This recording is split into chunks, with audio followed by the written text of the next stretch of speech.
Bueno, buenas tardes. Gracias en nombre de la Fundación Caja Canarias por formar parte de este espacio de preguntas que hemos creado al calor de esta exposición Crónica del Viento que concluye esta semana. Para esta ocasión hemos invitado al filósofo Fernando Castro Flores. Él es profesor de Estética y Teoría de las Artes en la Universidad Autónoma de Madrid.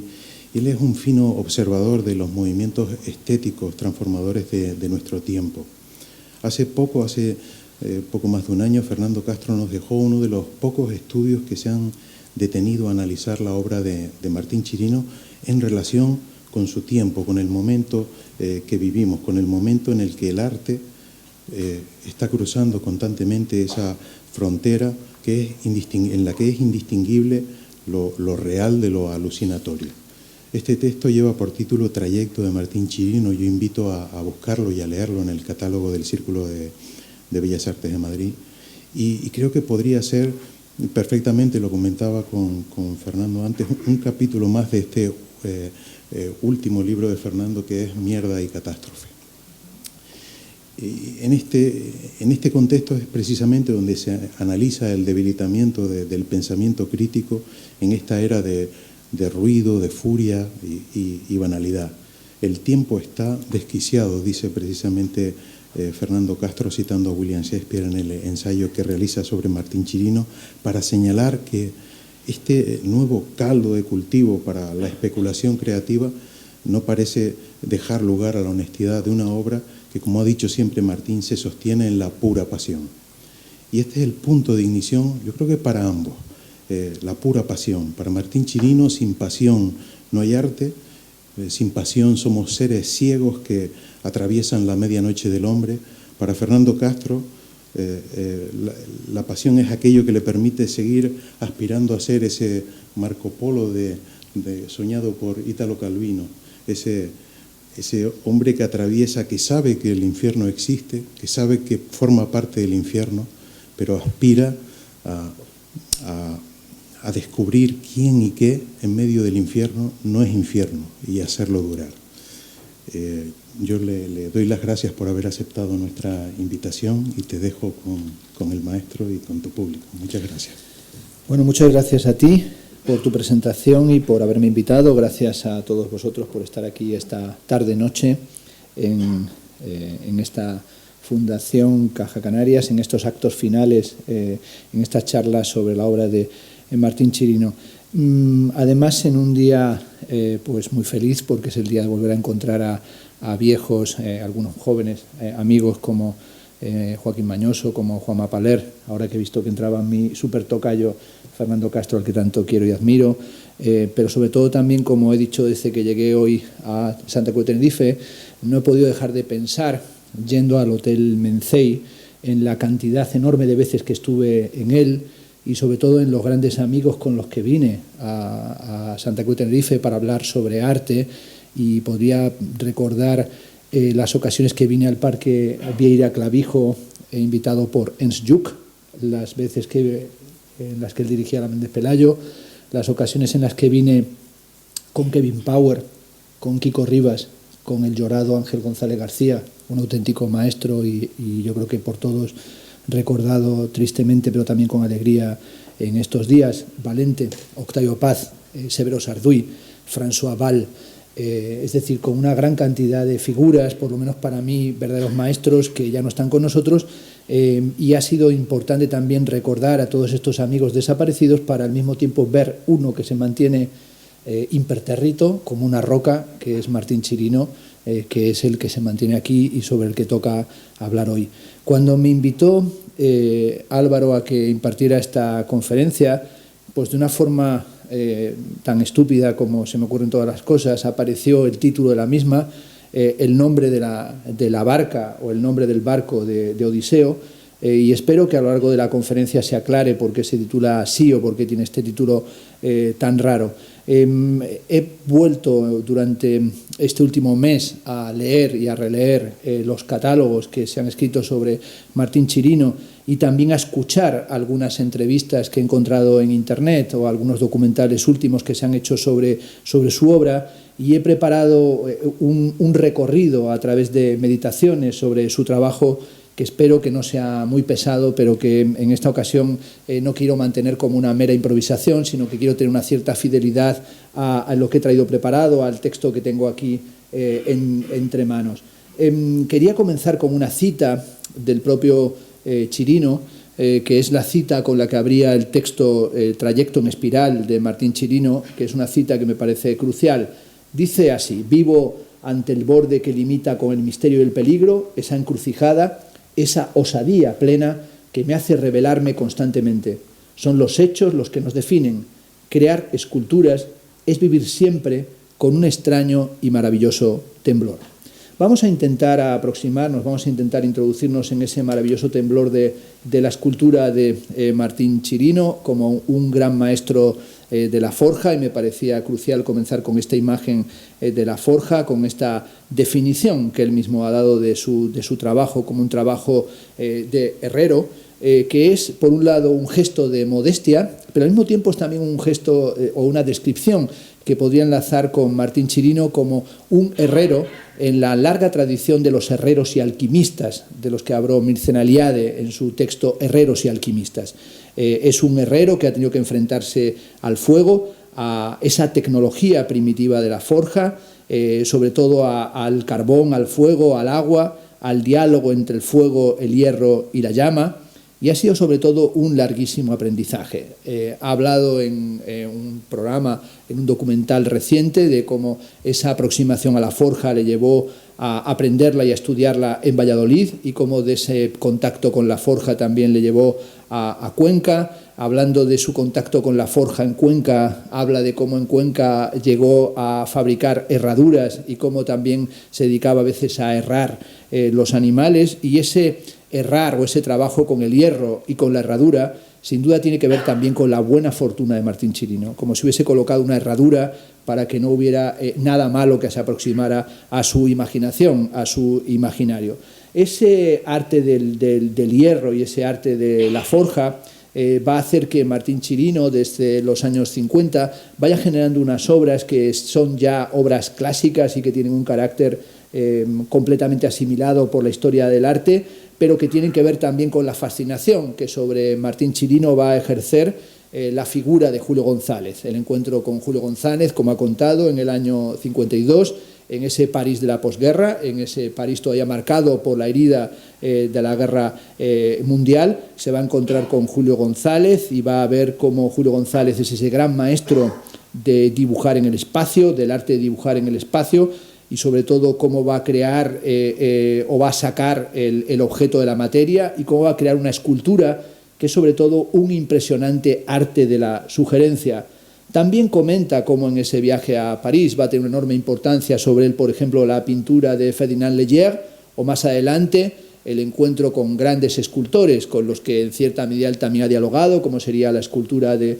Henry Moore, o las esculturas maravillosas de Barbara Hepworth, y creo que todavía, volviendo a estudiar a Chirino, me ha dado la impresión de que se podría dar vueltas a lo que son las tensiones formales en la obra de Barbara Hepworth, para ver cómo Hepworth tiene mucho que ver con el desarrollo de la obra de Martín, o el diálogo de sutilezas que se encuentran en la obra de Bárbara también se encuentran en la obra de Martín Chirino, y bastaría ver esta pieza de Barbara Hepworth para ver cómo algunas piezas de Barbara Hepworth van a tener que ver bastante con lo que son la serie de las espirales y la reflexión sobre el viento que se encuentra en la obra de Martín Chirino. También en ese pequeño catálogo de influencias, que no son en este caso angustia de las influencias, sino elementos referenciales, sin duda también para hablar de Martín Chirino habría que volver a pensar en la importancia que tiene para él y para los escultores de su generación el redescubrimiento y la impronta de Ángel Ferrand, y cómo la obra de Ferrand va a aparecer para él como algo tremendamente hermoso y luminoso, también como algo que parece generado casi con nada a partir de la gran precariedad. El propio Ángel Ferrand va a lanzar un elogio bellísimo de la obra de Martín Chirino, cuando diga Ferrand que la naturalidad personal de Martín Chirino se transmitió a sus hierros, en los que no hay nada fingido suya y de ellos, de sus obras, es la sencillez y la austera serenidad que los caracteriza, la efusiva expansión en la que se distinguen.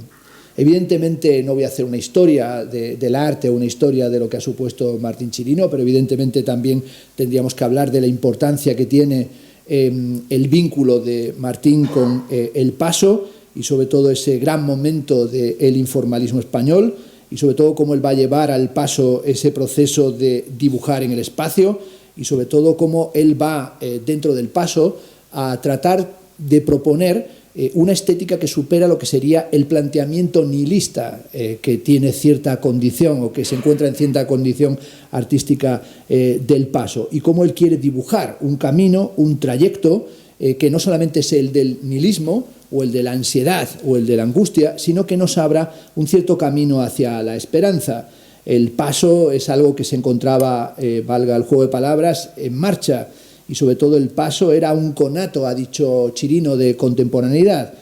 un modo de estar a contracorriente. Y sobre todo ese momento del Paso que tiene que ver con esa ética y esa estética del informalismo, pero también con una cierta angustia histórica o con una dimensión de grito, incluso podríamos decir teatralmente, con una condición del arte como catarsis.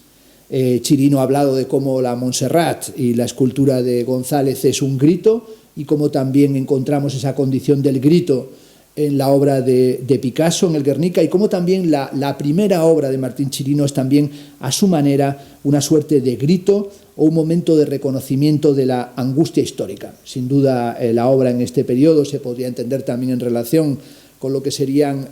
las derivas de la filosofía existencialista francesa o también la reflexión que a partir de ese momento, entre los 40 y 50, va a ir imponiéndose en el ámbito del psicoanálisis, por ejemplo, los textos de Jacques Lacan, que va a ir evolucionando sobre la paranoia y la condición de la paranoia familiar, para un análisis de la importancia que tiene la angustia en la construcción del sujeto, el reconocimiento de que tú eres eso, ¿no? Y esa dimensión angustiada, esa dimensión informe del sujeto, es algo que aparece sobre todo en un momento, los 50, de momificación literal de la vanguardia, pero también de destrucción de unos ciertos valores. Sin duda, Martín Chirino actúa ahí como con una sabia condición anacronística o con una dimensión que podemos decir de que Martín Chirino se vuelve contemporáneo de una forma intempestiva o nietzscheanamente intempestiva, y él va a recurrir, como dice Valero Bozal, a un procedimiento, que es ese procedimiento de la forja, que va a ser un procedimiento muy interesante y muy seguido por la joven escultura española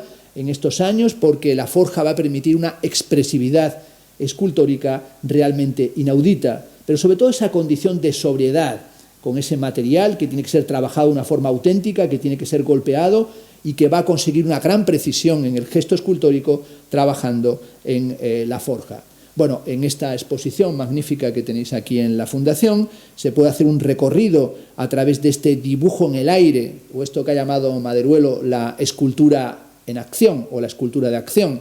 hablando de en qué medida se podría hacer una traslación entre la pintura de acción, el action painting, y la escultura de acción, que sería algo que aparecería en estos valores táctiles, en esta intensidad del trabajo de la materia y en la búsqueda de la armonía, que lo encontramos en el trabajo de Martín Chirino o también en las reflexiones que la teoría crítica de la modernidad va a hacer sobre el trabajo escultórico. Es decir, no tendríamos que perder de vista que Martín Chirino a final de los 50 se va a integrar en el sistema galerístico en los Estados Unidos y que en esos momentos, en los 50, estamos asistiendo a la canonización definitiva de las teorías de lo moderno o de la modern painting que va a desarrollar Clement Greenberg y Michael Fried, pero también a una cierta decadencia de la teoría crítica de la modernidad, y en cierta medida Martín viene a contribuir o tendría que ser leído, cosa que no creo que se haya hecho tantas veces, en relación con los intentos por parte de la teoría crítica de la modernidad de aproximarse a lo escultórico. Porque como sabemos, la teoría greenbergiana es la teoría de la planitud,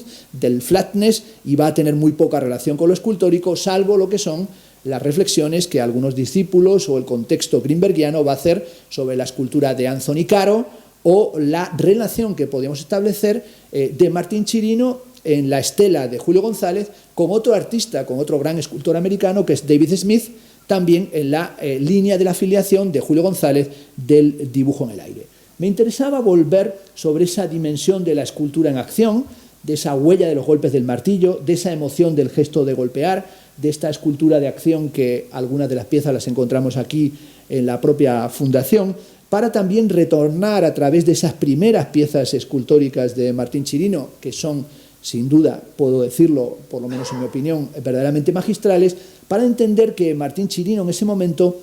va a tener que dotar a su propia obra de un contexto teórico que en realidad nadie era capaz de darle. Un proyecto que yo creo que en algún momento habría que rescatar o que habría que plantear es recopilar algunos textos teóricos de Martín Chirino o a través de algunas entrevistas para ver cómo él mismo tuvo que hacer una teoría de la escultura y una teoría de su escultura, porque prácticamente no había ningún discurso histórico escultórico capaz de contextualizar lo que él estaba haciendo. Evidentemente el texto fundamental es el texto La reja y el arado, que lo tenéis aquí también en una vitrina en esta exposición, donde Martín Chirino dice que su escultura se aproxima a las herramientas en sus orígenes, esa herramienta que es el arado o la reja, y mi obra podría tener esa prolongación humana, esa dimensión que une al hombre con la tierra en una armonía y en una tarea necesaria. La escultura, dice Chirino, va entrelazándose con el espíritu humano en una dimensión radical, que es la dimensión de los aperos, que están en consonancia con el rango del símbolo, y esto lo he buscado, dice él, en el pueblo. Las herramientas que él llama poéticas e inútiles, realizadas entre 1956 y 1957, van a ser teorizadas en este texto La reja y el arado, que va a aparecer en los papeles de Son Armadans en el año 1959, en un mítico número monográfico, que es el número monográfico dedicado al paso, y él va a insistir en esa condición de herramientas necesarias y herramientas inútiles. Pero sobre todo me interesa esta dimensión de lo inútil, que es al mismo tiempo inútil y poético. Es decir, una herramienta que es algo artesanal que a él le llega a obsesionar, pero sobre todo el objeto, el útil, la herramienta, elevada a la condición de lo simbólico. Bueno, me vais a permitir que en esta parte de la charla, hablando sobre las herramientas poéticas, como quiera que sea, haga alusión a una teoría que sería la que está más cercana, en mi opinión, a la idea de las herramientas poéticas e inútiles, que es una teoría que en ese momento está ya muy establecida en el campo de la filosofía, que es la reflexión que sobre el ser ahí y sobre el Dasein, sobre el sujeto, sobre el existente, está realizando desde los años 30 Martin Heidegger. Si uno lee su monumental texto Ser y Tiempo, se dará cuenta que la analítica existencial o el análisis fenomenológico de Martin Heidegger sobre la condición caída y sobre el ser para la muerte se basa en primer lugar en un análisis de la relación del hombre con la herramienta, es decir, cómo el hombre a través de la herramienta tiene el mundo a la mano y lo tiene en una concatenación causal que en el fondo es el modo de convertir lo inhóspito en algo dominado, es decir, cómo convertir la tierra en un mundo que es un mundo sometido a la calculabilidad. Bueno, ese trabajo de Martin Heidegger en Ser y Tiempo va a estar continuado en los años del Rectorado Nacional Socialista con una serie de textos cada vez más productivos para la filosofía contemporánea, que es especialmente su texto sobre el origen de la obra de arte. Cuando nosotros leemos ese texto sobre el origen de la obra de arte, volvemos a encontrar esa meditación sobre la importancia de la herramienta, y él viene a decir que para poder describir o para poder pensar algo que perteneciendo al mundo no sea óntico, es decir, lo que está dado, sino ontológico, que tenga en sí mismo su propia condición de posibilidad, de experiencia, de apariencia y de dimensión en el contexto del mundo, la fricción del mundo con la tierra, tenemos que dirigirnos hacia la obra de arte. La obra de arte no está en el mundo, sino que abre un mundo, y esa puesta en obra de la verdad que supone la obra de arte es porque la obra de arte no es un instrumento, no es una herramienta, sino que se encuentra entre lo disponible en el mundo y la oscuridad del sentido, que es das Erde, esa tierra que está constantemente mostrándonos que el origen de la técnica, la esencia de la técnica, no es lo tecnológico, sino que la esencia de la técnica es la poesía. Bueno, esa reflexión grecoetimológica que hace Martin Heidegger es que hay distintas formas del producir en la cultura griega: tecne, praxis, poiesis, génesis, y sin duda esa dimensión de lo poético o esa condición de lo poético lo encontramos en las herramientas poéticas e inútiles de Chirino, que querría entender o que querría presentar en este contexto heideggeriano. Este contexto heideggeriano, que es muy importante también en la cultura española, porque podríamos, por ejemplo, volver a la recepción heideggeriana o la recepción de Heidegger en la cultura española, cuando Ortega y Gasset encarga a dos jóvenes escritores que den contexto a la introducción a la metafísica de Martin Heidegger y les pide a esos jóvenes que escriban una serie de textos para que sea digerible en nuestra lengua, y lo que encarga es un texto a José Bergamín, que escribe El pozo y la angustia, le encarga otro texto a María Zambrano, que va a escribir filosofía y poesía, y a partir de él, obviamente, Claros del bosque, y también, motu propio, se va a encargar Octavio Paz el encargo suyo de hacer un libro en ese mismo contexto, que es su bellísimo libro El arco y la lira. Bueno, ese contexto de recepción en España de Martin Heidegger es el que va a ser también fundamental para la constitución del grupo de escultura vasca, Gaur Onain, el grupo Gaur, que va a configurar principalmente Jorge Oteiza, y como Oteiza va a estar reclamando constantemente esa prioridad en la relación con los textos de Martin Heidegger, que luego le fue en cierta medida usurpada por Eduardo Chillida, que vino a decir que la coincidencia fortuita de que en San Galén se hiciera una edición en piedra litográfica, El arte y el espacio, encargada, ¿verdad?, por una galería y por una gran editorial de obra gráfica con las gravitaciones de Chillida, en la que Chillida reivindicó a través de sus difusores críticos como Cosme Barañano que él sería el heideggeriano de la escultura española. Bueno, muy recientemente, hace muy pocos años, se descubrió que el texto que escribió con una caligrafía alucinante Martin Heidegger en piedra litográfica no era para Chillida, sino que era un texto que había escrito en los años nacionalsocialistas para un escultor alemán, y por tanto era un refrito de un texto preexistente, lo que hizo que Oteiza tuviera uno de los momentos de felicidad mayores de su vida y nos pegara una serie de abrazos a los amigos diciendo que por fin se restituía que el heideggeriano era él, ¿no? Esta condición de heideggeriano, yo aquí tan solo quiero decir que a su manera también Chirino aparece como un heideggeriano, hay que decirlo, sin sotana, es decir, como un heideggeriano no académico, pero que se podía interpretar perfectamente su idea de la herramienta poética a la luz de esas consideraciones que sobre la herramienta hace Heidegger en Ser y Tiempo, y particularmente en el origen de la obra de arte, esas herramientas inútiles que tienen también su desarrollo hacia el gran simbolismo de la espiral, esa espiral que nos habla de subir y bajar, del peso y la levedad, de la gran intensidad poética, del vuelo, del viento, de esa forma que va a estar en la mente de Martín Chirino y que es una imagen muy antigua. En el año 1959, dice Martín Chirino, hice la primera espiral erguida después de convivir con las formas espiraliformes durante toda mi infancia. La espiral es, sin duda, dice Chirino, el descubrimiento del viento en los rincones de mi tierra y en las culturas milenarias. La espiral es una concepción mítica, el principio y el fin de la vida. He forjado, dice, formas en espiral que lógicamente se han ido transformando en mi taller poco a poco y han enriquecido su significado iniciático. Al principio eran vestigios, elementos de la naturaleza que descubrí en las culturas milenarias. Es una concepción mítica del principio de los hombres, de las mujeres y de mis ancestros. La espiral, continuó con la cita de Martín, hoy es una galaxia, una estela, el sentimiento del pasado en el sentido físico y espiritual. Es un gesto inquietante de origen oscuro que emerge de la memoria de las civilizaciones hoy olvidadas para convertirse en la enseña antigua de las patrias, de los pueblos y de las razas. Podríamos volver, a tan solo un apunte, a entender el símbolo de la espiral a partir de un gran teórico del tiempo del informalismo español, más vinculado a Dau al Set que al Paso, que sería Juan Eduardo Cirlot,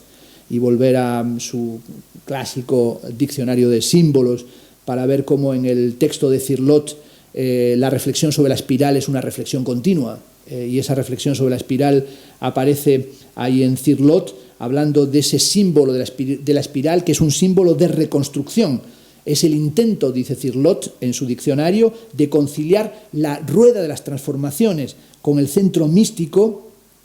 con el motor inmóvil aristotélico, pero sobre todo la espiral es un sistema de penetración en el interior del universo. Esto es, la espiral se expande, pero la espiral también es un camino, nos enseña Cirlot, hacia la intimidad.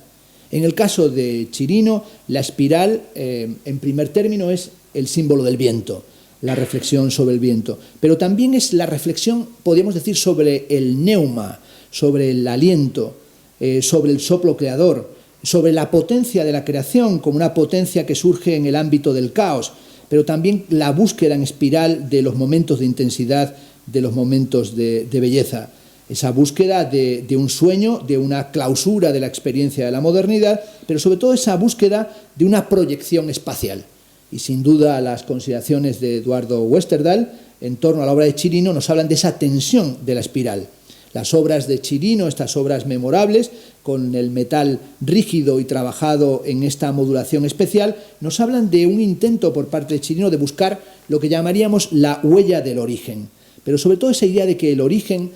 nos obliga a plantear una especial poética espacial o una poética del espacio. Bueno, sin duda aquí la búsqueda de una poética del espacio, en el caso de Martín Chirino, como también la preocupación por la poética del espacio en Chillida, o también la preocupación por la poética del espacio en el caso de Palazuelo, tiene también un vínculo importantísimo con las reflexiones sobre la materia imaginante y sobre la poética de los materiales elementales que se encuentra en Gaston Bachelard. Es decir, esa reflexión que va a hacer Bachelard cuando en la poética del espacio diga que cuando el hombre se adentra en sí mismo, tiene que seguir inevitablemente un camino en espiral.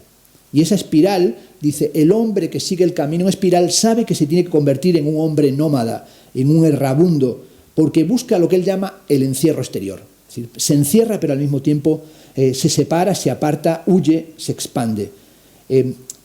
Serge Fauchereau, que ha escrito textos muy brillantes sobre Martín Chirino, va a decir de que antes que llegara Chirino, a nadie se le había ocurrido esculpir el viento. Bueno, esa dimensión de cómo esculpir el viento, lo que fluye, lo que brota, lo que se nos escapa de las manos, es también como alguien que está esculpiendo el viento, pero también a través de la espiral, a lo mejor está esculpiendo una imagen del origen y, ¿por qué no?, una imagen de la esperanza. Chirino dirá, la espiral del hierro, encerrada en su punto de partida, es también algo que se expande y planea para que esta materia sugiera no solo el peso, sino al contrario, la levedad, la ligereza. Y esta levedad y esta ligereza es a lo que aspiran las obras de Martín Chirino. La espiral, también ha dicho en una reciente entrevista, funciona para él como un escudo protector, como esa condición de un origen del mundo, un origen del universo, pero también esa sensación de rotación, esa sensación de movimiento. La espiral, que es origen y retorno, es al mismo tiempo lo cerrado y lo abierto, es lo infinito y lo inconmensurable, es, como ha dicho Antonio Bonet Correa, un leitmotiv poético constante en la obra de Chirino. También, por ejemplo, la roca convexa, esa roca o ese escollo, esa reflexión sobre la montaña, mitad colmena, dirá él, también patria y fortaleza primigenia, la idea de una patria desgastada por la lluvia y erosionada por el océano. Pero también esa condición del viento, que tiene que ver con una reflexión que está en la escultura de Martín Chirino, que es la relación de lo artificial y del artificio creativo con la naturaleza, ese círculo que crece y se sesga, esa idea de que la espiral es en cierta medida una remisión constante a un viento, que es un viento que nos lleva hacia el origen, que es un viento que nos devuelve una y otra vez a Canarias. Y este motivo de la espiral y este motivo del viento es un motivo, este motivo espiraliforme, es sin duda un motivo iconográfico crucial, muy estudiado, que lo encuentra también en la cultura guanche, en las imágenes que se conservan en el Museo Canario, y cómo ahí él encuentra esa idea del viento, también que se encuentra no solamente en los museos, sino también el viento que comba, el viento que vence los árboles, el viento que comba las ramas, el viento que riza las olas que se estrellan contra las rocas. También esa condición del viento como una condición del vuelo, que la encontramos en el aeróboro. Estas obras del aeróboro, que tienen, como todas las piezas de Martín Chirino, una honda dimensión simbólica, y sobre todo esa condición del hombre que está volando, del hombre que quiere volar, del hombre que está volando en busca de una presa, pero también el hombre que vuela porque quiere volar para encontrar otra identidad diferente de la que tiene. Bueno, esa dimensión del hombre volando en busca de su presa o del hombre en busca de su propia identidad es algo que también encontré en el texto de La Forja de Martín Chirino, del documental para televisión que he estado viendo en estos días atrás, donde Chirino habla del aeróboro tanto como un vuelo, pero también como una condición del horizonte, es decir, la presentación del horizonte. Y hablando de esa dimensión del horizonte, hace una reflexión si habéis visto el documental o si no lo buscáis en YouTube, en el minuto 13:12, 13 minutos 12 segundos, dice Martín Chirino que se encontraba en la playa y que de repente empezó a ver cómo se formaban espirales de arena y cómo se iba moviendo el propio horizonte. Cuando estaba viendo esa consideración, cuando estaba escuchando esa consideración que hace Martín Chirino de las visiones en la playa, o las visiones que tuvo en la playa y cómo esas visiones las convirtió en escultura, me dio la impresión de que también Martín tenía ahí una singular relación con Jorge Oteiza, del que es la pieza que tenemos ahí. Es decir, esta es de Chirino, esta es conocidísima, aquella es de Jorge Oteiza. Porque también, si algunas veces colocáramos algunas piezas de algunos periodos de Chirino y de Oteiza, yo creo que hasta a los expertos les costaría mucho decir de quién es cada cual o ver la estrecha relación que tienen. Y esto es algo que no había escrito nunca sobre ti, pero que creo que algún día tendríamos que intentar desarrollar. También en él, en Oteiza, hay una consideración sobre las visiones que él tuvo en la playa. Él cuenta que en la playa de Orio acudía de pequeño, acudía de chico y se metía en los hoyos que quedaban en la marea baja, en los hoyos que quedaban en la playa, y en ese momento en el que él se quedaba en esos hoyos contemplaba el universo y esa forma, ese espacio de la playa le llevó a pensar en el mundo prehistórico vasco, en el pequeño Cronleg, en el Cronleg vasco, y también si era un sistema funerario, y le llevó a pensar en la desocupación de la esfera. Esas visiones de la naturaleza o esas visiones de la playa o esas visiones del viaje, pero también las consideraciones sobre los argonautas, esas consideraciones tan delirantes que tiene Oteiza cuando dice que si uno revisa los textos griegos, los argonautas no están recorriendo el Mediterráneo, sino que están llegando a Baracaldo. Esta idea de que en realidad era un recorrido allí casi buscando la anchoa, pues en cierta medida esa cosa que a él le lleva a decir unas grandes animaladas filológicas, pues también en cierta medida me parece que enlazan con el poder visionario de una mente infantil que quiere convertir su mundo en el centro del mundo. Y esta búsqueda de este centro del mundo es también algo que podríamos pensar que aparta a Oteiza y a Chirino de una enorme tentación, que era haberse convertido los dos lisa y llanamente en minimalistas. Es decir, podían los dos haberse convertido en unos escultores, en unos artistas minimalistas. No faltan las lecturas minimalistas o minimalizadoras de algunos de estos artistas, incluso de los discípulos de Oteiza, que tendieron a sobreimpresionar o sobredimensionar la condición de anticipación minimalista del propio Oteiza. En este caso hago esta broma malvada de que tal vez podríamos pensar en el monolito de Odisea del Espacio 2001 como si fuera un monolito en el que los simios se encuentran con un Richard Serra, ¿no? Entonces se encuentran con el Richard Serra y lo están acariciando como si hubiesen encontrado la piedra filosofal y están contentísimos de ver que hay un Richard Serra más,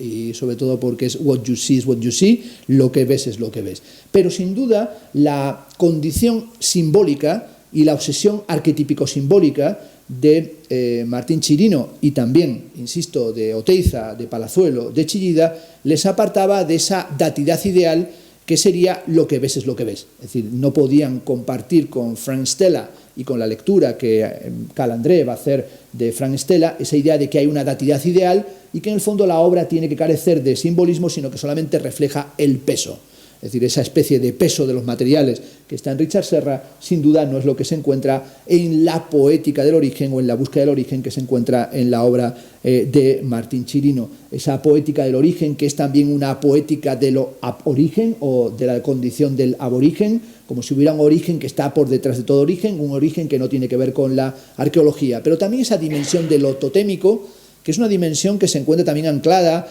en lo que sería la búsqueda del imaginario arquetípico, o también antes mencioné a Lacan, la condición junguiana o la preocupación junguiana por los arquetipos que atraviesa a toda la generación de los artistas desde los años 30 hasta los años 50 y que tan importante fue en el expresionismo abstracto americano. Esa condición de lo aborigen, de lo primordial, de lo primitivo, lo encontramos también en la serie del Afrocan y especialmente en esa lectura dramática del Afrocan, con lo que sería el arranque de la serie de los Inquisidores y la importancia que tiene la máscara en estas series de Martín Chirino. Cómo no recordar aquí a Manolo Padorno, ¿no? Y especialmente las consideraciones de Chirino y Padorno de cómo mirar África a través de Canarias, pero cómo a través del Afrocan mirar también y dirigir la mirada al mundo, ¿no? y cómo va a realizar esta impresionante reflexión sobre la máscara Martín Chirino, que también es en buena medida una reflexión de nuevo sobre la historia de la escultura, como sería su serie Crónica del siglo XX, en la que vuelve a Julio González y vuelve a Gargallo. La obra de Martín Chirino es una obra en la que encontramos exactitud y también me gustaría pensar que encontramos azar. Bueno, esa exactitud que podríamos hacer o remitir a una de las propuestas, de las 6 propuestas para el próximo milenio de Italo Calvino, cuando Calvino dice que la exactitud está relacionada con la indeterminación o con el sentido de la lógica del ruido, pero también la exactitud en el sentido de Mies van der Rohe, de que el buen Dios se encuentra en los detalles, y esa preocupación por la exactitud o esa preocupación por el pequeño detalle se encuentra evidentemente en la obra de Martín Chirino, que también confía en los azares que el proceso creativo le depara, ¿no? Esos detalles y esos elementos táctiles que tiene la obra de Martín Chirino, y ahora que se está ya clausurando en estos días la exposición, que hacen que sea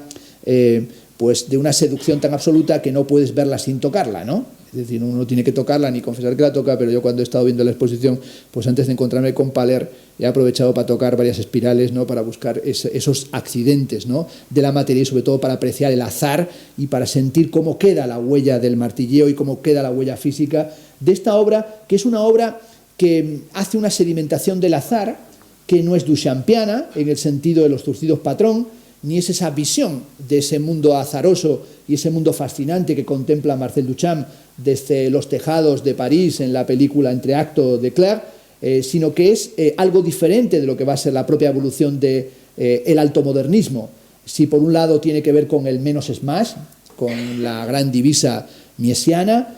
como sucede también en estas piezas que tienen algo de ready-made, donde él también alude en su propio título a la condición del ready-made. Él no cree sencillamente que sea un less is more, sino que su búsqueda, como ha dicho en muchas ocasiones, es el mínimo de materia y el máximo de espacio y de expresividad. Ese mínimo de materia, ese máximo de expresividad, también lo encontramos en las obras en espacio público de Chirino, como serían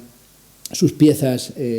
conocidísimas por todos vosotros que se encuentran aquí en Canarias, como su Lady Tenerife, esa reflexión sobre las vestales o sobre las vírgenes antes de ser fecundadas, cómo golpean el mar con laureles, y sobre todo esa reflexión sobre la ola y sobre el oleaje, y cómo en toda la obra de Chirino aparece esa preocupación por el espacio y esa preocupación por dibujar en el espacio con un máximo de intensidad, y cómo ha ido realizando un trabajo, una obra pública, que es una obra pública muy sólida y muy densa y muy articulada, sobre la que también creo que con el tiempo hay que volver a revisarla y habría que volver a escribir sobre ella, y tampoco he podido encontrar reflexiones muy articuladas, pero que tienen su interés y que tienen, yo creo que una importancia absoluta. También me gustaría volver a ese joven, ¿por qué no decirlo?, Martín Chirino, que llega a los Estados Unidos para integrarse en el galerismo americano, que cuando está llegando ya el expresionismo abstracto está museificado, pero sobre todo que cuando llega a los Estados Unidos él es contemporáneo de la llegada de ese gran movimiento artístico que en cierta medida es el gran cierre categorial del expresionismo abstracto americano, que es el arte pop, y ese momento en el que el pop art, primero con el gran impacto de la exposición de Jasper Johns y luego con la recepción que Henry Gretzaler le va a dar desde el Metropolitan Museum a Robert Rauschenberg, y luego ya a partir de mediados de los 60 con el impacto que va a tener la estrategia de marketing de Andy Warhol, y ese mundo es el mundo en el que también un artista español que viene de la contrarreforma y viene de la violencia política tan conocida de la España del franquismo, y viene de esa estética de modernismo angustiado, de modernismo nihilista que encarna El Paso, se va a tener que encontrar allí que cuando llega a los Estados Unidos está triunfando esta estética del arte pop, que es sobre todo el retorno de un arte que lo llamaríamos un arte de la guarnición literaria, es decir, ese arte de la guarnición literaria, que es sobre todo un arte irónico, un arte en el que no faltan los componentes de la alabanza de la cultura del consumo, un arte literalizado, un arte de un cierto elogio de la banalidad, del vacío, de la vulgaridad, que intenta acabar con los grandes gestos que fijan pesadillas en el vacío, ¿no?, que intenta acabar con la cultura de lo arquetípico, es decir, ese momento en el que pensemos también en los 60 en el campo cultural, ¿no? Como en los 60 se va a producir una gran transformación en el campo de la danza moderna y toda la danza expresionista, pero altamente modernista y arquetípica que encarna, por ejemplo, Martha Graham, va a ser contestada por el despliegue de las grandes coreografías de Merce Cunningham o también Trista Brown, o también podemos ver en el campo cinematográfico cómo se producen grandes transformaciones en los años 60, tanto a partir del cine francés, del Nouvelle Vague, como también del cine moderno o de ciertas poéticas de cine moderno en los Estados Unidos, pero también vamos a ver cómo hay transformaciones fundamentales en el campo de la música y el modernismo crítico que encontramos en la tonalidad o en el dodecafonismo de Schoenberg, que es una exigencia obligatoria musicológica en los Estados Unidos y que va a ser defendido como filosofía de la nueva música, por ejemplo, a través de los textos adornianos, como también eso va a ir filtrándose para la aparición de la generación de los discípulos de Cage, que abren la puerta de la música minimalista, o también en el campo de la arquitectura, y me permito decir esto delante de arquitectos, como se va a ir viendo a partir de los textos de los 60 de Venturi, complejidad y contradicción en la arquitectura, pero sobre todo aprendiendo de Las Vegas, cómo se va a ir haciendo una crítica del modernismo arquitectónico y de lo que sería las jailbox, ¿no? Y sobre todo la escuela miesiana, y cómo va a haber incluso una recuperación de un cierto Joyce Wright a partir de los 60, ¿no? Va a construir 80 y tantos edificios cuando a este momento solamente habían construido 17, es decir, hay un momento de descomposición del modernismo y del alto modernismo y la teoría greenbergiana del arte y todo lo que supone los Estados Unidos, y ahí está llegando Martín Chirino para enfrentarse con su obra a este mundo del Empire State Building filmado por Andy Warhol o comiendo una hamburguesa. Pero también como es un artista que se ha tirado medio siglo, más de 50 años como artista en activo, ha tenido que ver cómo llegaban todas las tendencias sucesivas, cómo llegaba el curatorismo. Aquí he querido sacar una imagen un tanto malvada de Aquile Bonito Oliva tocando al hermano mayor de Jordi Pujol, ¿no? Y como de repente esta imagen pues parece también como que tiene un aspecto bastante extraño, pero también como él ha sido un artista que ha tenido que atravesar el mundo curatorial. Es decir, ¿en qué sentido su obra es una obra que se afirma frente a la banalidad de un contexto contemporáneo, intentando mantener ese tono totémico y ese tono trágico, ese tono dramático y ese tono leve también que tiene su obra a través del tiempo, y especialmente cómo ha ido modulando su propia poética escultórica en series como la serie de las Sabinas, donde hace esa escultura en torno a los árboles de la isla del Hierro agitados por el viento, cómo se retuercen y cómo cambian sus posiciones, y sobre todo esa dimensión de ese árbol que, a pesar de estar vencido por el viento, sin embargo mantiene su belleza, también con esa condición que siempre atraviesa la obra de Martín, que es que el arte no es otra cosa que la vida, la manifestación de la vida. En cierta medida, Martín es el sobreviviente de un mundo artístico y cultural que no existe más.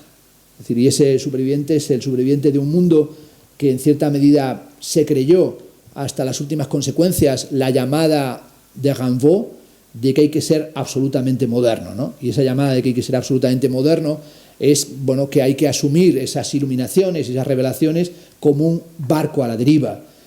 Traigo aquí esta consideración de este Rimbaud, ¿no? Que sabía que la tarea del arte es, dice así, fijar vértigos, para recordar un viaje que hice hace no mucho tiempo a Harare, en el que hice un viaje para escribir un reportaje sobre Arthur Rimbaud. Y entonces dice que llegué allí a Harare, que es una ciudad que no es que aporte mucho, de noche la cierran y te obligan a encerrarte dentro de la ciudad porque los chacales atacan todo lo que se encuentra por fuera de la ciudad. Eso ya me gustó porque parecía un cuento de Frank Kafka. Y entonces todos los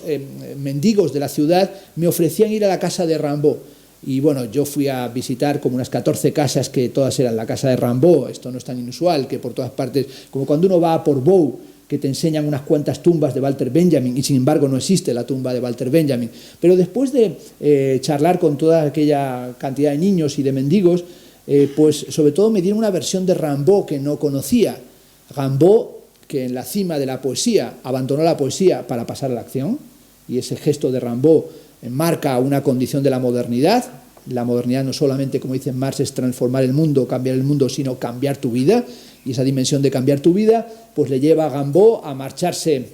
a convertirse en traficante de armas y también traficante de esclavos. Esta es una de las fotografías de Rimbaud en Abisinia, que ese hermoso joven que aterrorizaba a sus profesores. Su profesora decía que era el hombre de los ojos más azules, que cuando le mirabas no podías ni siquiera dar clase. Ese hombre que fue a París a destruir la poesía francesa, el parnasianismo, a seducir a poetas como Verlaine, ese gran destructor de la historia de la poesía francesa, aparece aquí vestido con esta ropa anodina cerca de ese árbol y aparece ya con la tez morena y se le llama Rimbaud, pero quién sabe quién es. Me dijeron que Rimbaud, me explicaron en Harrar, no era un poeta, no tenía ni noticia de que hubiese escrito ningún libro de poemas, era un gran guerrero. Era un guerrero tremendo, muy violento, que defendía sus propiedades, que se rebeló contra todos los que quisieran subyugarle y era un gran héroe de la contemporaneidad. Bueno, tenían un culto a Rimbaud terrible, hasta que comprendí que era Rambo,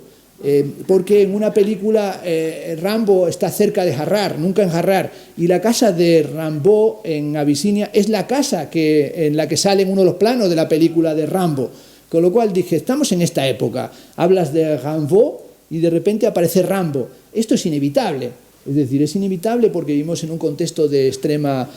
banalidad. Yo estaba hoy preparando la charla sobre Chirino y pones la tele a las 6 de la tarde y están hablando sobre Gran Hermano VIP o sobre Sálvame del Lux o sobre El Torito o sobre quién sabe qué. Y en este mundo de hipertrofia de la banalidad es donde Martín Chirino tiene que hacer una obra que intenta resistirse, y vaya que si se resiste a esa banalidad.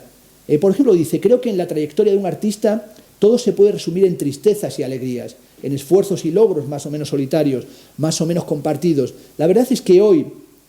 después de tantos años y tantas vivencias, sigo trabajando e incordiando por necesidad. El trabajo artístico es pura pasión, el arte es misterio, un interrogante que se mantiene vivo y ha hecho que me sienta un hombre feliz con una familia y buenos amigos. No ha necesitado el monolito de Odisea del Espacio para al final hacer un viaje psicodélico. Le ha bastado pensar la historia de la vanguardia, homenajear a sus ídolos, ¿no? Homenajear a Lissitzky, homenajear a Malevich, homenajear a la patria, ¿no? Mi patria es una roca, ¿no? Ese vínculo con las raíces, pero sobre todo esa dimensión de la roca como el símbolo al que Chirino se aferra, la añoranza de las islas, la añoranza de Canarias, ¿no? La añoranza de su tierra desde la lejanía, pero también la condición de una memoria emocionada, de una memoria que también tiene la condición del sueño. La roca es ese símbolo, ese sentimiento, dice él, que le sostiene. Me gustaba esta imagen que encontré en internet de estos niños alrededor de Mi patria es una roca de Martín Chirino, ¿no? Estos niños sentados, como les veis, están ahí como si estuviera a punto de abrirse la roca y salir dentro Papá Noel, ¿no? Es decir, hay uno que está como a punto de entrar en trance. Ojalá no estén como los simios tocando el monolito de Odisea del Espacio 2001, pero es esa dimensión de una existencia que es una existencia redonda. La existencia es redonda, redonda como el vientre preñado, redonda como aquello que quiere ser acariciado. La semiesfera metálica de Martín Chirino es una sensación de plenitud, pero también es una tentación del vacío. Hay una tentación del vacío. Y sin duda la obra de Chirino tiene que atravesar esa reflexión sobre el vacío y sobre la magnitud y la densidad del vacío y cómo el arte y el espacio, y vuelvo aquí a Heidegger, es un vacío que no es nada, sino que es un fundarse los lugares. El espacio, dice Heidegger en ese texto, aporta lo libre, el espacio aporta a lo abierto, el espacio vacío es el lugar que está rellenado por el hombre. El espacio vacío es un espacio que libera lugares. El espacio vacío es el lugar donde se produce una puesta en obra de la verdad. Y sin duda hay un espaciamiento del vacío y a través del vacío en la obra de Martín Chirino, porque la belleza y la belleza vital es una vida de la visión, es esa belleza de la vida de la visión que a veces es un vacío o a veces, como dijo María Zambrano, es un claro del bosque. Sin duda el vacío de la escultura de Martín Chirino es un vacío dinámico. Dinámico en el sentido del acontecimiento dinámico de la escultura del que hablaba, por ejemplo, Laszlo Moholy-Nagy, es decir, cuando Moholy-Nagy habla del espacio y de la dimensión dinámica del espacio. O también, como había hablado Mondrian, de la dimensión disonante y del claroscuro, de la profundidad que puede tener un cuadro en su plenitud. Y sin duda esa dimensión de la obra de Chirino sería buscar un vacío, pero también buscar una iluminación, pero también generar la obra como un completo canto de libertad. En el documental de Televisión Española, Martín Chirino va a decir que la escultura fluye de sus manos, fluye de sus brazos, y cómo él, a partir de un cierto momento de herrero y escultor, se convirtió, dice, en desmitificador. Es decir, que llegó a convertirse en un desmitificador. Pero ser un desmitificador no supuso que adquiera una condición resentida. Al contrario, hay algo interesante en las declaraciones de Chirino, en ese documental que he visto con enorme interés, y es una afirmación que hace hacia el final del documental, cuando dice: nunca he sido más feliz que en este momento. Esa idea de que nunca ha sido más feliz que en este momento. Aquí le vemos en una escultura suya y está feliz como una perdiz, ¿no? Es decir, está feliz dentro de su escultura. Pero también dice allí: nunca escogí nada, ni siquiera el hierro. ¿Podría haber sido otra cosa? Bueno, ¿cómo que podría haber sido otra cosa? La condición de Chirino es la condición errante, la de un artista en camino, la de un niño, la de un adolescente fascinado por los astilleros. Como él cuenta, su visión de ir allí a los astilleros, de escuchar el sonido de los astilleros, de ver lo que él llama una imagen de la perfección, y también de estar fascinado por las hélices, ¿no? Y esta fascinación por las hélices es una fascinación que han tenido algunos artistas, evidentemente, del siglo XX. Bastaría recordar el famoso viaje de Marcel Duchamp, cuando al ver una hélice de un avión dice: el arte ha muerto, no se puede hacer nada más bello que esta hélice. Pero también la presencia de la hélice a través de toda la estética de las vanguardias, o también esa condición de la hélice que aparece en el propio Duchamp en su relación con Brancusi, o también cuando introducen la obra de Brancusi en los Estados Unidos, que les quieren hacer pagar los tributos porque creen que son instrumentos industriales, aeronáuticos, como si estuvieran haciendo tráfico de material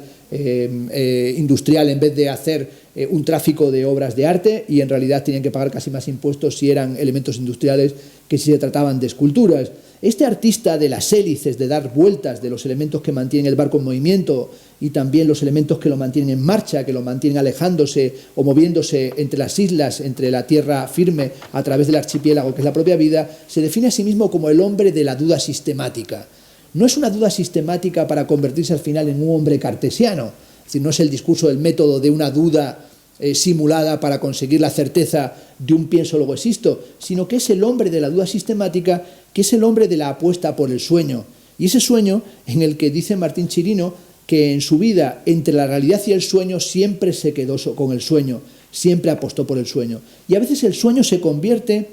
hay que decirlo, en una pesadilla. Y a veces esa pesadilla es la pesadilla, como decía Álvaro al comenzar la sesión de hoy, de un cuadro oscuro, o de un mundo catastrófico, como en el decir shakespeariano: time is out of joint, el tiempo está desquiciado, el tiempo está fuera de quicio, es una pintura negra, se esconde a medida que el tiempo pasa, ¿no? Y ese tiempo del nihilismo, ese tiempo de la oscuridad, es también el tiempo contemporáneo. Casi podríamos apelar a aquella idea de Gramsci cuando dice que cuando lo viejo no ha desaparecido y lo nuevo apenas se apunta, en el espacio intermedio existen solo síntomas mórbidos. Lo malo es que los síntomas mórbidos están durando demasiado, ¿no? Y esa especie de morbidez, esa especie de putrefacción, es la putrefacción del presente. Estamos reloaded en el desierto lo real, nos estamos recargando en el desierto lo real. No ha retornado lo real traumático, sino que estamos únicamente en un momento, dice Alan Caprow, que aprendió algunas lecciones, las más extrañas, de Jackson Pollock, tratando de abandonar la plenitud de la pintura para buscar el arte donde se encuentra, que sería para él en las calles de Nueva York. Alan Caprow dice: los artistas no pueden vivir de la mera adoración de lo moribundo, no pueden estar adorando meramente lo moribundo, no pueden elevar a los altares sus gestos de destrucción, no pueden hacer una mera genuflexión, que al final se convierte en la pose de la arrogancia mezclada con el cinismo completo. No basta con luchar por el poder cuando al final se convierte uno en un triste psicodélico, sino que hay que intentar evitar el gesto infantil de cagarse, dice Alan Caprow, sobre el mundo.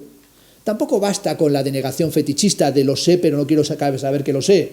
Esta condición de que uno no lo quiere saber, ¿no? Yo estoy ahora dándole vueltas en medio del trabajo sobre Chirino a un tema que no tiene nada que ver con él, y es que me encargaron que escribiera sobre la presencia de las mujeres en las series de televisión americana, de la HBO, y entonces dije: ¿y por qué me encargan esto si no tengo ni idea del asunto? Entonces dije: bueno, ¿cuál es el gran tema de esto? Lo sé, pero no quiero saber que lo sé. Es lo que le pasa a Carmela Soprano en Los Soprano, que no quiere saber que su marido es un mafioso. Es lo que le pasa a la mujer del protagonista de Breaking Bad. Y es lo que le pasa en las grandes series. Bueno, los americanos tienen la HBO, que nos llega a nosotros también de cuando en cuando sus temporadas, pero la gran serie española es La Pantoja, ¿no? Que también tiene una denegación fetichista: lo sé, pero no quiero saber que lo sé. La Infanta y Urdangarín, lo sé, pero no quiero saber que lo sé. La Tania Sánchez, lo sé, pero no quiero saber que lo sé. Es decir, esta dimensión en la que nadie quiere saber la corrupción que rodea el mundo del presente es algo que sin duda es esta imagen del out of joint, del tiempo desquiciado. Y en medio de eso intenta Martín Chirino, de una forma que no es desesperada, sino absolutamente enérgica, mantener un ritmo ajeno a esa banalidad, mantener un ritmo ajeno a esa corrupción, un ritmo que es un ritmo musical. Y volviendo a su obra me ha parecido que era un ritmo barroco, como de una gran música barroca a través de su escultura, valga aquí la sinestesia. Y me ha parecido que Martín Chirino era un músico barroco, no solo en el sentido de la gran música de las variaciones Goldberg de Bach, sino que también es un músico barroco contemporáneo, como en Plis el Pli de Pierre Boulez, es decir, como un pliegue según pliegue, ¿no? Y esta escultura del pliegue según pliegue, me parece que es este barroco, podríamos decir, valga la pedantería, deleuziano, que atraviesa la obra de Martín Chirino, sobre todo porque viendo el documental en el que me estoy basando mucho, pues vi que también Martín Chirino está obsesionado por la música y por una música que parece que para él aparece como la música más hermosa, que es el silencio y el sonido del viento. Es decir, cuando se le ve en su estudio, pues va comentando constantemente, escuchas, el silencio se oye, ¿no? Esta condición en la que también parece que estuviera cercano a su manera a John Cage sería también el sonido del mundo, pero también el sonido del hierro, el sonido del yunque. El ritmo musical de la obra de Martín Chirino es también un ritmo de algo que no deja de crecer. Bueno, sin duda ese ritmo de la escultura de Martín Chirino no podía dejar de hablar en esta sesión de hoy, que es un ritmo que, como el de todos los grandes escultores del siglo XX, tiene también que pagar su peaje brancusiano. Es decir, que tiene también un peaje brancusiano en la medida en que desde la columna sin fin de Constantin Brancusi hasta el atelier impresionante de Brancusi en el Pompidou, pues Brancusi nos enseñó también cómo la escultura se apoyaba en el suelo. Es decir, cuando nosotros vemos también los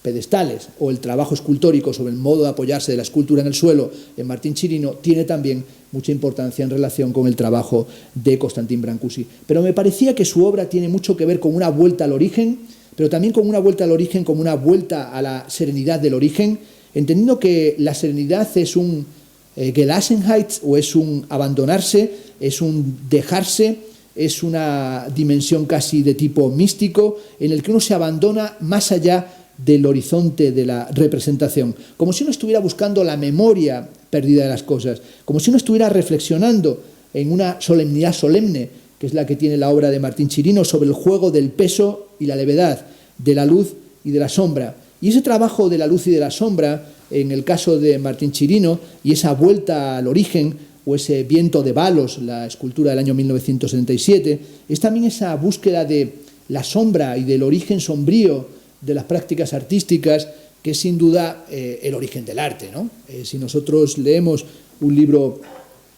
intempestivo y hiperanacrónico, que sería La historia natural de Plinio, encontraríamos esa bellísima descripción de Plinio, la historia natural, sobre el origen del dibujo, cuando él dice que el origen del dibujo es el dibujo de la amada, de la sombra del amado en el muro. Este arte de sombras, esta esquiagrafía que analizó ya hace tiempo en su libro Una pequeña historia de la sombra, Víctor Stoichita, es también dibujar la sombra del amado en el muro, que es la historia del arte como historia de la melancolía. Es la anticipación de la melancolía, que fijando la sombra del amado en el muro, se sabe que el amado es también ese amado que va a partir. En el fondo, la historia del arte es la historia del sentimiento de melancolía y de la anticipación de la tristeza que el viaje y la despedida comporta. Cada sociedad ha intentado apañársela como ha podido con ese sentimiento de tristeza abismal, de tristeza sin asideros. Y en el fondo, en el origen de la personalidad artística o hasta la teoría del genio, sería también una forma de canalizar la reflexión médico-filosófica, poético-filosófica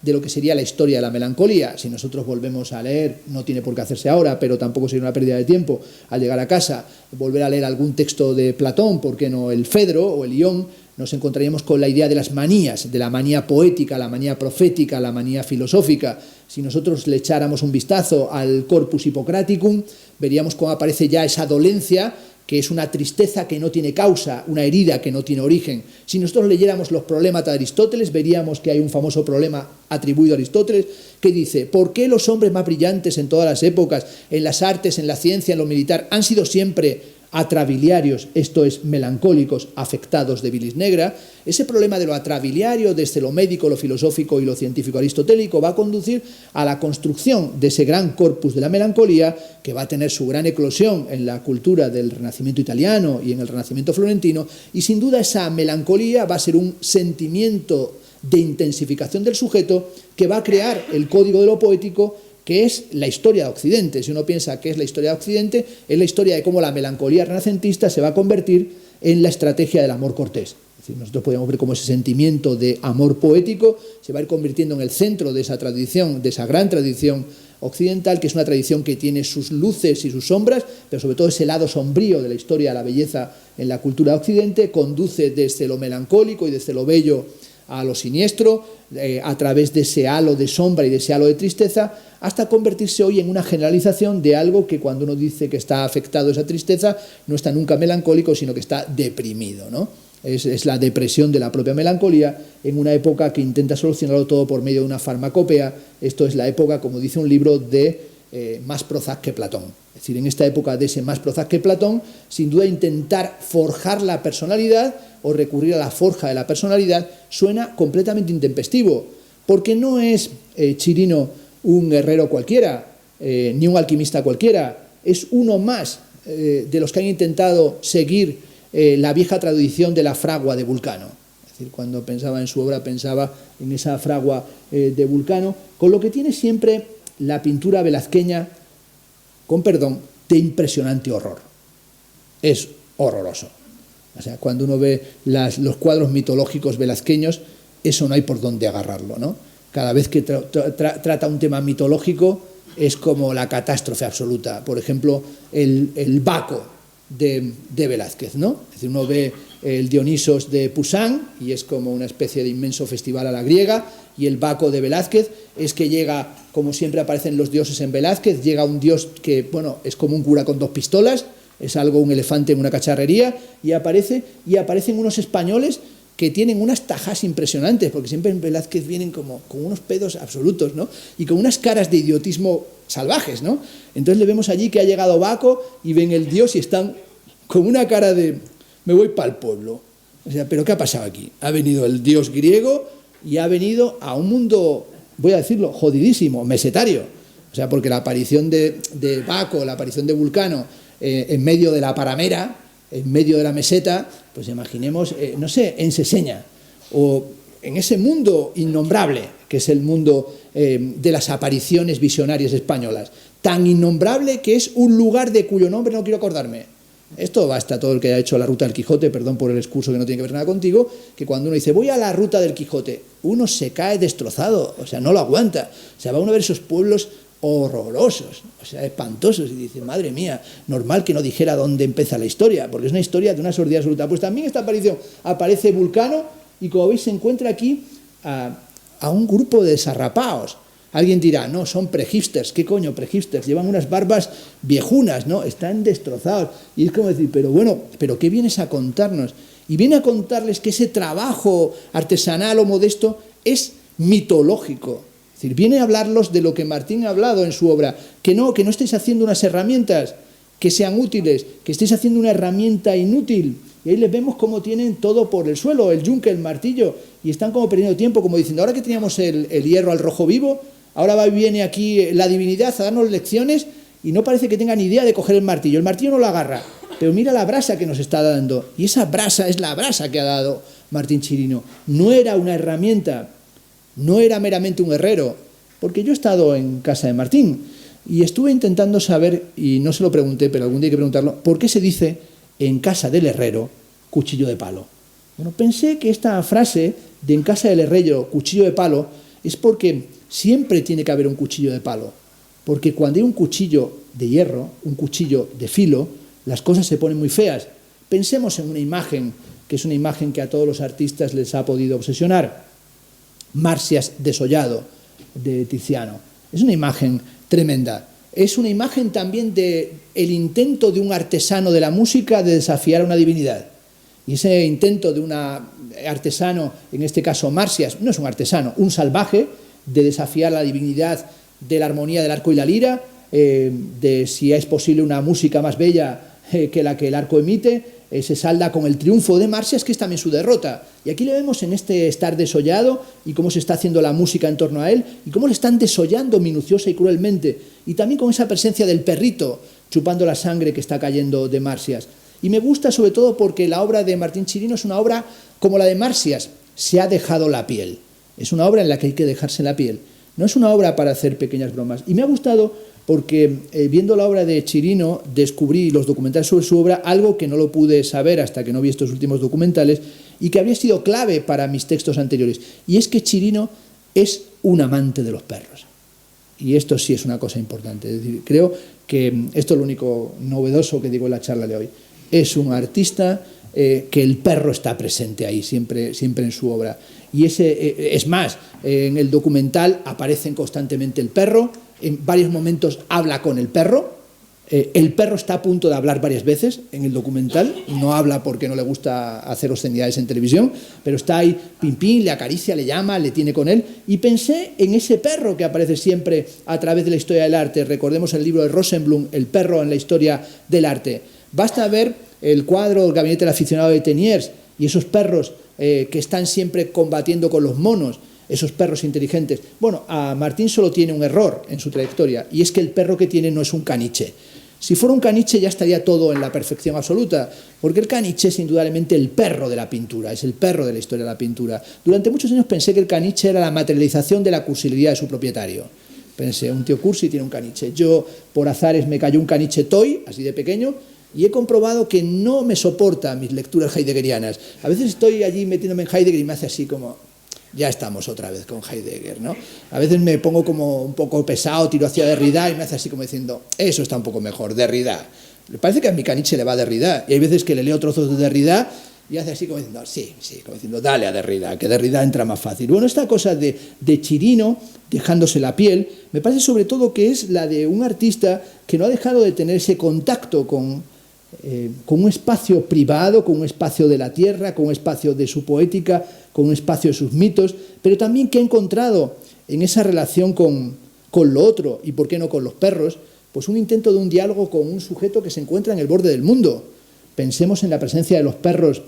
en las elegías de Duino, de Rainer Maria Rilke, ¿no? Los perros nos miran caminar por un mundo interpretado. O también cuando dice que llegando a Ronda se encontró con una perrita embarazada, había tenido una experiencia fatal en Córdoba y en Granada, llega a Ronda, y en Ronda dice que está mirando la perrita y dice, y en un momento nos miramos a los ojos y nos comprendimos. Nada puede ser más hondo que la mirada entre un hombre y un animal. Con esa condición de mirar a un perro, yo aquí cuando veía a Martín Chirino, creo que esto sí lo entendí, no tiene ninguna racionalización en ningún texto, pero algún sentido tiene. Y sobre todo de un artista que es un artista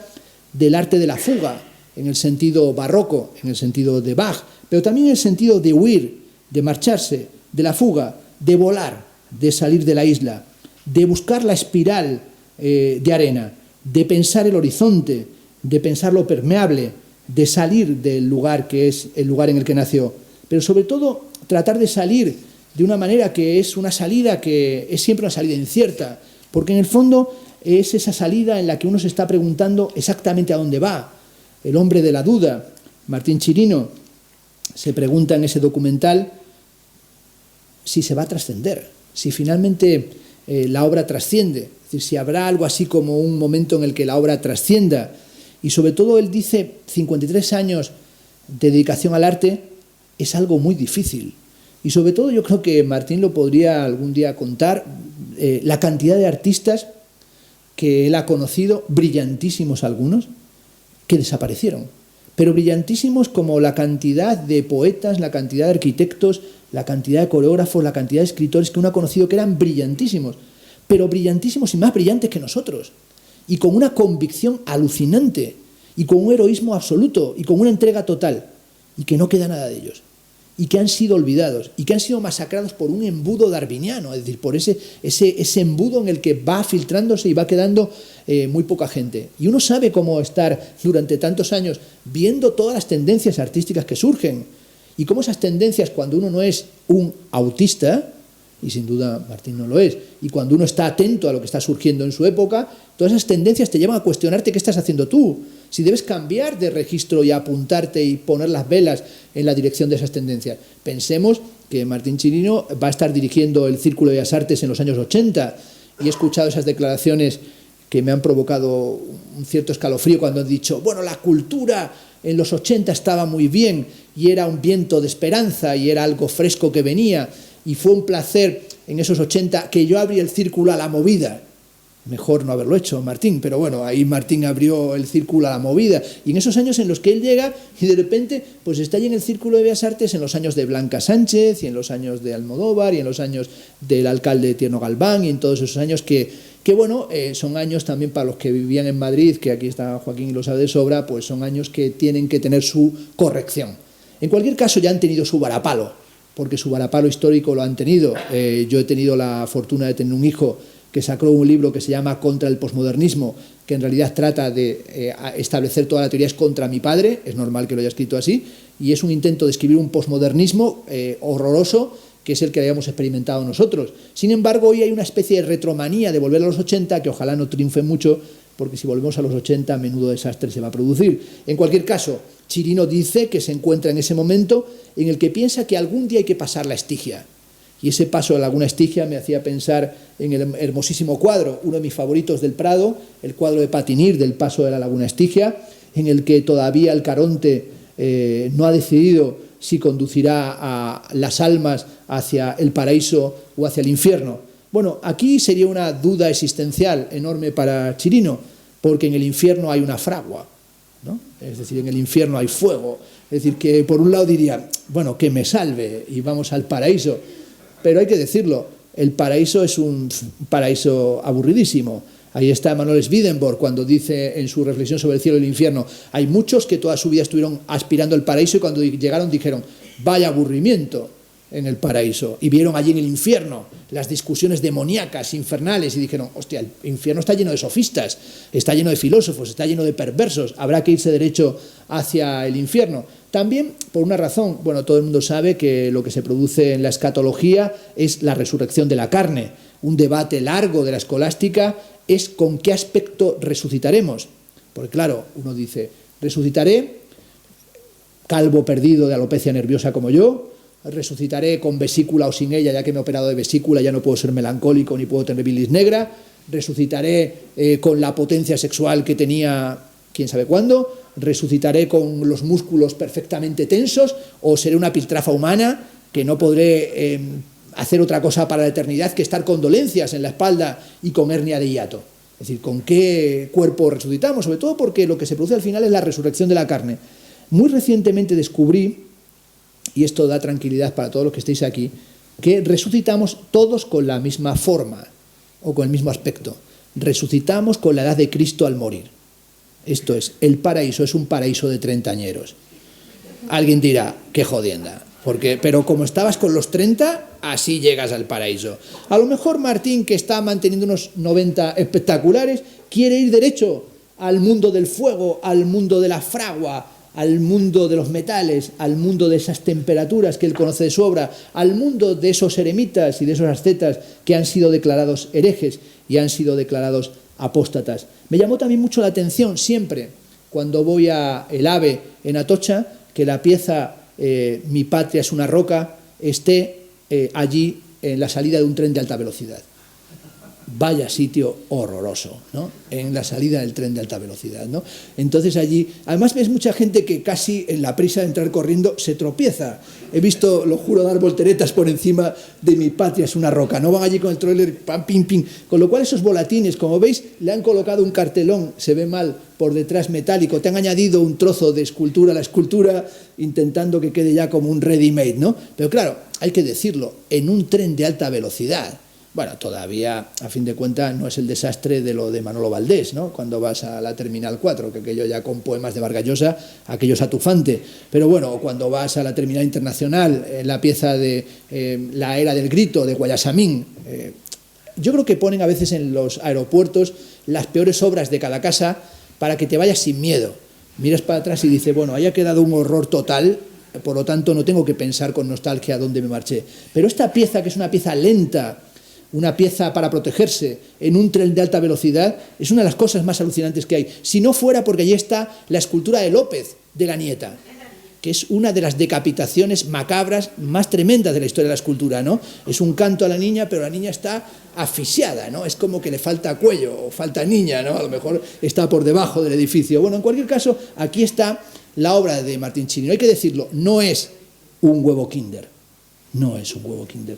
porque nunca puede ser su obra un huevo Kinder, porque dentro del huevo Kinder hay un regalo que es una porquería, una pequeña cosa de plástico, porque Martín Chirino está dibujando otra cosa, está apartándose de la alta velocidad. Si ha llegado hasta esta edad haciendo obra y sin parar de hacerla, es porque es un artista de la lentitud, de la tremenda lentitud que el trabajo de los metales y los materiales tiene en su obra. Y me gustaba esta imagen de Martín dibujando esta espiral. Alguien diría también esa espiral que resuena en otros artistas, como la espiral Yeti de Robert Smithson, con la que no tiene ninguna relación de filiación, pero que también es un dibujo en espiral, y sobre todo cómo habla Martín Chirino de la nostalgia que tiene constantemente de las visiones en la playa de las canteras, ¿no? Y en el documental hay un momento en el que se abren las nubes y caen unos haces de luces como una impresionante epifanía, y dice, estas son las visiones que tengo siempre, ¿no? La arena girando en espiral, esa arena que dice él es una espiral de oro. La obra de Chirino es una obra de visiones y una obra de recuerdos, de esas espirales que creaba el viento, de lo que él llama mi pequeña historia, de esa historia que es la reivindicación del lugar al que perteneces y al que no dejas de volver. Sobre todo porque hay que volver una y otra vez al origen, hay que volver a la tribu, hay que volver a aprender las palabras de la tribu, hay que volver en ese camino en espiral que nunca llega al centro, porque es el camino en el que uno trata de ver, de encontrar la revelación de la creación. Y sobre todo esa naturaleza que se alza como una naturaleza, dice Freud, sublime, cruel, inexorable, que nos recuerda nuestra debilidad y nuestro desamparo, pero que sobre todo intentamos superar nuestro desamparo a través de la civilización. Bueno, ahí habla en El malestar en la cultura Sigmund Freud del sentimiento oceánico, y esa condición del sentimiento oceánico es sin duda una condición que se encuentra también en la obra de Martín Chirino. Y cuando él habla de su imagen y su idea de la belleza, me pareció magnífico que dijera que la belleza más intensa que imagina Martín Chirino es la belleza del pensamiento, la belleza de la mente, la belleza de pensar